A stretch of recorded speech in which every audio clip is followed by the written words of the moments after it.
ഇതാണ് മുണ്ടക്കൈ ടൗണിൽ നൗഫലിന്റെ വീടിരുന്ന സ്ഥലം. ഇന്ന് ആ വീടില്ല. വീടിരുന്ന സ്ഥലത്ത് അതിന്റെ അടയാളങ്ങൾ പോലുമില്ല. സ്വന്തം ചെറുപട്ടണമില്ല. പ്രിയപ്പെട്ടവർ ആരുമില്ല.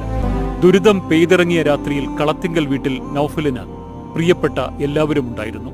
അച്ഛനും അമ്മയും നൗഫലിന്റെ ഭാര്യയും 3 മക്കളും, കൂടാതെ സഹോദരനും ഭാര്യയും അവരുടെ 3 മക്കളും. 11 പേരെയും ഉരുൾ കവർന്നു. സകലതും നഷ്ടപ്പെട്ട് മുണ്ടക്കൈയിലേക്ക് മടങ്ങിയെത്തിയ നൗഫൽ നിസ്സഹായനായിരുന്നു. ഇത്രയും കാലം ജീവിച്ച മണ്ണിൽ അയാൾ മാത്രം ഒറ്റയ്ക്കായി. ദുരന്ത വാർത്തയറിഞ്ഞ് നാട്ടിലെത്തിയ നൗഫലിന് കാണാൻ കഴിഞ്ഞത് ഒരേ ഒരു മുഖം, മകളുടെ മാത്രം മുഖം. നമ്മുടെ ജീവിതത്തിലെ ചില നഷ്ടങ്ങളൊക്കെ ചിലപ്പോൾ നമുക്ക് തിരിച്ചെടുക്കാൻ സാധിക്കും, ചിലതൊക്കെ പറഞ്ഞ് സമാധാനിപ്പിക്കാൻ പറ്റും. പക്ഷെ ഈ സഹോദരനോട് നമ്മൾ എന്ത് പറഞ്ഞ് സമാധാനിപ്പിക്കും, എന്ത് പറഞ്ഞ് ആശ്വസിപ്പിക്കും? ജീവിതത്തിലെല്ലാം നഷ്ടപ്പെട്ട ഒരു സഹോദരൻ.